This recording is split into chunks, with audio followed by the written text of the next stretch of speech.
大家好，我係零三社職陳，好高興見到大家。呢一回咧係同大家咧係傾下偈，分享一下我嘅心聲。我嘅觀眾應該都知道咧，我已經移居咗去英國啦。咁點解我要離開香港呢？係要回答呢一問咧，其實應該要解釋一下點解我要離開教育界。老實講咧，喺英國生活咗一個月多少少，睇住嗰個生活成本咧，主要係能源方面咧，仲有各項不同大大小小嘅支出。暫時都係用緊咧歷年嘅儲備。若果我有咧以前喺香港教書嘅收入嘅話咧，其實我就唔擔心。坦白講，教咗15年書，喺 GM 呢一個位入邊咧，我都差唔多按年累積升 point 咧，去到頂薪。收入咧絕對係豐厚嘅，而且係非常穩定。我唔係要喺度咧炫耀，反而其實係有比較有傷害。因為若果我有咧以前嘅收入嘅話咧，確實基本上維持家庭嘅生活咧係無憂，喺用度上咧都唔需要憂慮太多。而家咧就需要咧係盡量用得其所，減破就好。好事嚟嘅。咁點解我喺同我太太有共識要離開之後咧，其實冇太多不捨嘅情況之下，面對住前路嘅唔肯定，依然毅然辭職咧？一路以嚟咧，其實我係好中意教書，同學生相處咧係我工作上滿足感嘅來源。呢個亦都係我捱得過咧越嚟越繁重嘅行政工作嘅主因。我仲記得第一年教書咧，教學嘅嗰團火係最旺盛，行政工作亦都係相對少。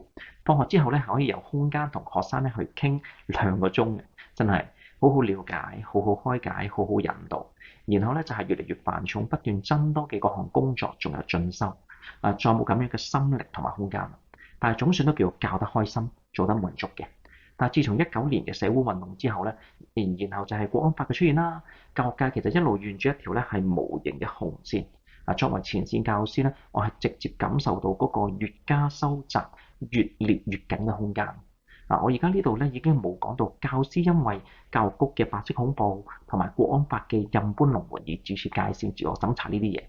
雖然我同個同工真係試過喺備課節咧傾進度嘅時候咧，講笑咁講啦，互相喂，呢篇文章得唔得㗎？延伸到尾會唔會出事㗎？但係總算都係流於説笑嘅層面。同工要點教？科主任仍然守得住嗰個專業嘅空間，讓到我哋繼續有自由。我無比尊敬啦，我嘅科主任，亦都係我當年咧係在讀時候嘅班主任。成為咗同志之後咧，始終如一，學養俱佳。遺憾嘅係喺行政層面上，教育局對香港學校嘅操控咧係越嚟越不具人言，或者係明目張膽。其實亦都係睇穿我哋呢一班老師咧，只要係身在體制入邊咧，根本乜都做唔到。佢要求每一間學校嘅教師所任教嘅每一科、每一班、每一堂所用嘅材料，只要係有未列喺書單上嘅，包括教材、筆記、工作紙。教材包括所有嘅輔助材料，例如上堂播放嘅 YouTube 影片、展示嘅網站等等，都需要咧係作記錄上傳，以便教育局咧係隨時派人係到校查閱係咪有問題。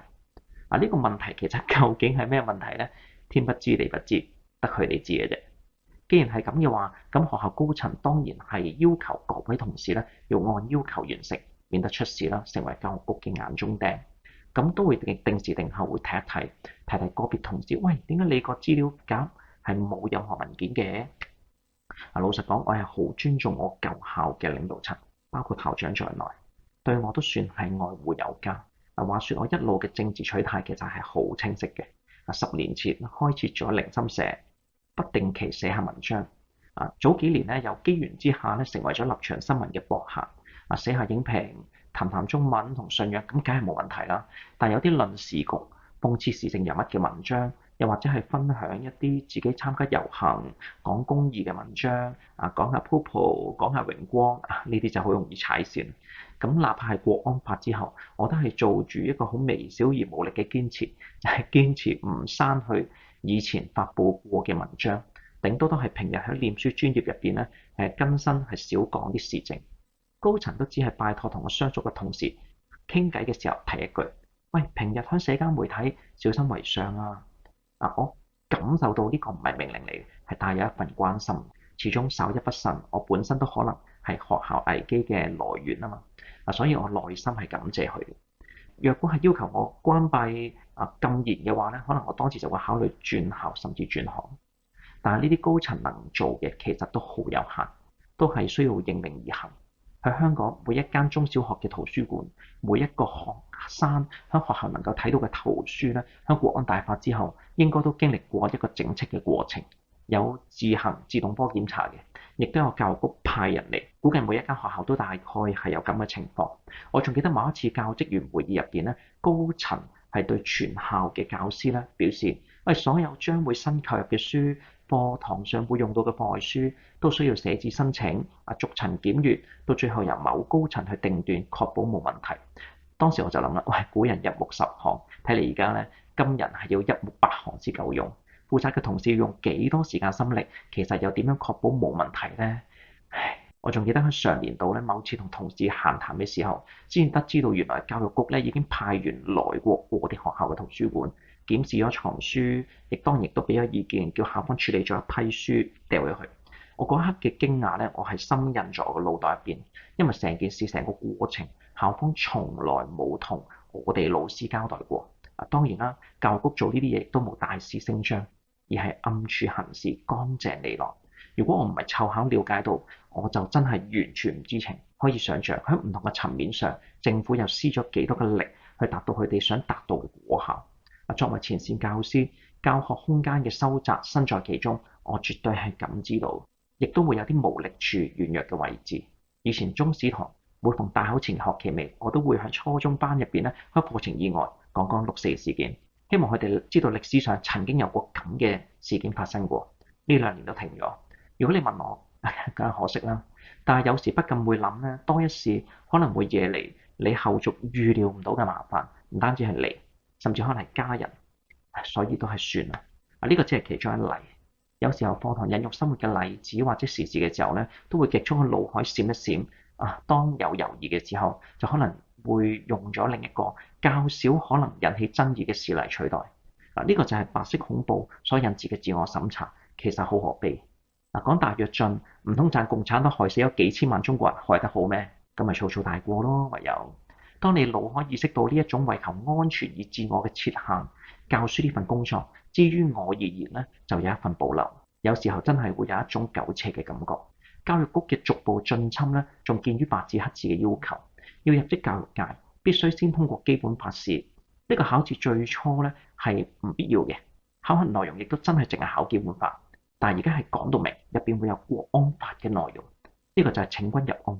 你要進入呢個體制，你就必須先口唱心和，哪怕你只係扮出嚟都好。另外要求每一科嘅進度表，要教師思考嗰個單元嘅內容咧，係要符合邊一個香港國家安全教育框架，總共係8個範疇，非常無聊。咩科目都好，都要咁做，即係要求教師將國家安全融入課程入邊。不論你點樣牽強都好，都要加入去。冇加入進度表咧，就係不合要求。其實呢個係刺激我哋老師咧發揮創意嘅一科嚟嘅。現階段咧，好坦白講，如果科組嘅領導層係有智慧嘅話，仲能夠喺符合教育局限制嘅最低要求之下，讓到組員咧喺教學上仲擁有一定程度嘅自主空間，尚能夠讓到學生得到較大嘅啟蒙，或者講受到共黨洗腦嘅愛國教育最少嘅影響，但伴隨嘅係風險。若果係唔夠智慧，又或者本身係親共嘅，全力甚至徹底咁樣堅決咁樣執行各項規定嘅話，咁樣講緊學校嘅教育效果，其實你係可以預期。我身為一位教師，我完全感知到要保持良知，繼續堅守嘅嗰份艱難。所以我絕對敬服不少同事同埋朋友繼續留喺行內，係熱心教育學生，盡力能夠做嘅事。但如果你問我，我絕對唔願意我2個仔喺香港咁樣嘅教育困境下咧去返學。作為香港教師，面臨住各種困境，喺熱誠減退嘅前提下，有移民到英國嘅機會，離開於我而言咧，其實係唔難作出嘅決定。老實講，當決定離開之後，喺度執自己個位嘅時候咧，我甚至帶有一種解脫嘅輕鬆。好啦，課室，拜拜。喺我之前已經有唔少好友係先我而行，亦都有唔少好友將會繼我之後出發。其實去或留都係艱難而沉重嘅決定。我指嘅係心存良知嘅真香港人。祝願眾人都有平安。呢一回嘅影片咧，內容就較為沉重。但我好感恩能夠透過呢一段影片咧，將我嘅心聲可以娓娓道出。其實呢一番心聲喺我心底都已經有大半年㗎啦。不過我太太就勸我：喂，離開香港之後先至拍掣啦，免得移民一事咧零身之節。喺英國度過咗最忙亂嘅第一個月之後咧，我先至終於沉得下心，好好梳理同埋組織去拍下呢一段影片。好想借此機會咧，係俾香港人了解到而家嘅教育界其實係點樣嘅實況。我唔特別，我只係一個好普通、好普通嘅人。我係好感恩喺過往嘅15年呢15年嘅時間，可以接觸過好多學生，喺佢哋嘅生命當中可以留有一啲嘅痕跡，見證到佢哋嘅潛力同埋成長。略為遺憾嘅係，我嘅教學之路咧就暫且終結啦。但係踏出安舒區嚟到英國，一切都係新挑戰，有好多新嘅衝擊。未來我都會同大家分享一下。喺影片嘅結尾，祝願舊校一班好同事呢一個學年工作順利，以及我所珍重嘅各位親友，願你們平安。香港人加油！各位觀眾，下次影片見，拜拜。